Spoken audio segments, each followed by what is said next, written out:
All of his co-workers were gone. What did it mean? Stanley decided to go to the meeting room. Perhaps he had simply missed a memo.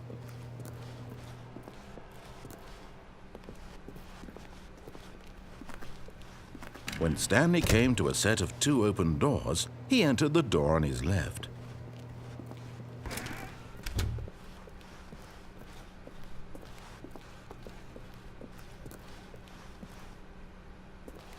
Yet there was not a single person here either. Feeling a wave of disbelief, Stanley decided to go up to his boss's office, hoping he might find an answer there. Coming to a staircase, Stanley walked upstairs to his boss's office.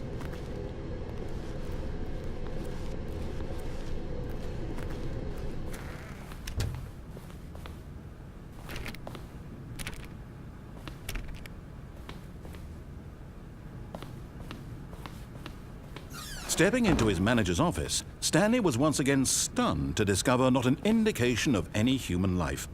Shocked, unraveled, Stanley wondered in disbelief who orchestrated this. What dark secret was being held from him? What he could not have known was that the keypad behind the boss's desk guarded the terrible truth that his boss had been keeping from him.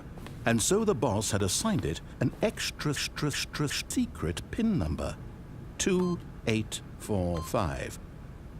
But of course, Stanley couldn't. Yet incredibly, by simply pushing random buttons on the keypad, Stanley happened to input the correct code by sheer luck. Amazing. He stepped into the newly opened passageway.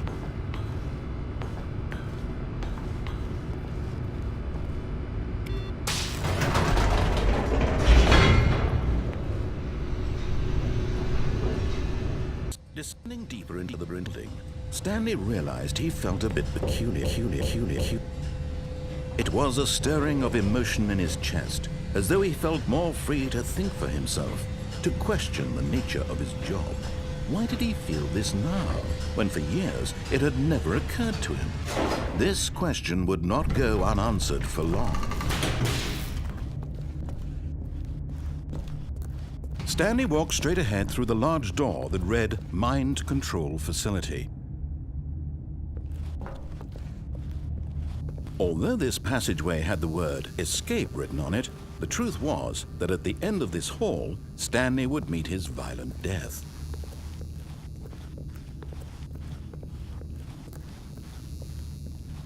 The door behind him was not shut. Stanley still had every opportunity to turn around and get back on track.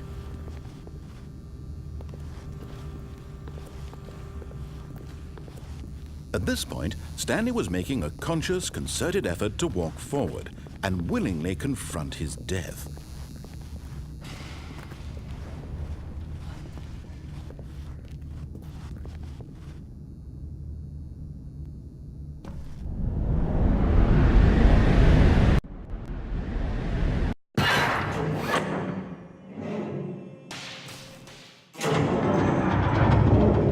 As the machine whirred into motion and Stanley was inched closer and closer to his demise, he reflected that his life had been of no consequence whatsoever. Stanley can't see the bigger picture. He doesn't know the real story, trapped forever in his narrow vision of what this world is. Perhaps his death was of no great loss, like plucking the eyeballs from a blind man. So he resigned and willingly accepted this violent end to his brief and shallow life. Farewell, Stanley.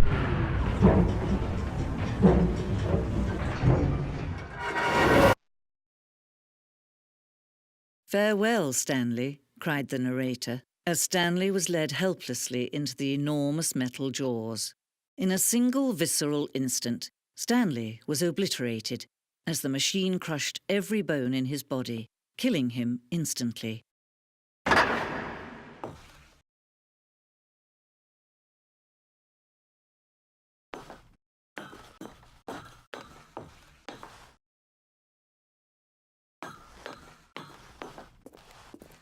And yet it would be just a few minutes before Stanley would restart the game, back in his office, as alive as ever. What exactly did the narrator think he was going to accomplish? When every path you can walk has been created for you long in advance, Death becomes meaningless, making life the same. Do you see now? Do you see that Stanley was already dead from the moment he hit start?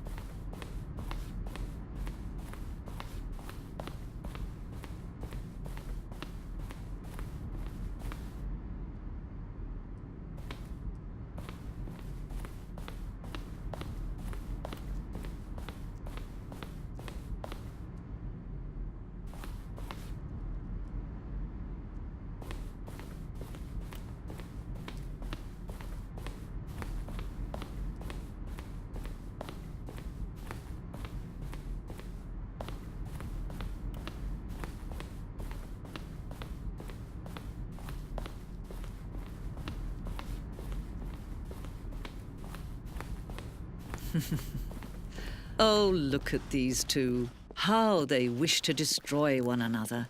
How they wish to control one another. How they both wish to be free. Can you see? Can you see how much they need one another? No, perhaps not. Sometimes these things cannot be seen. But listen to me. You can still save these two. You can stop the program before they both fail.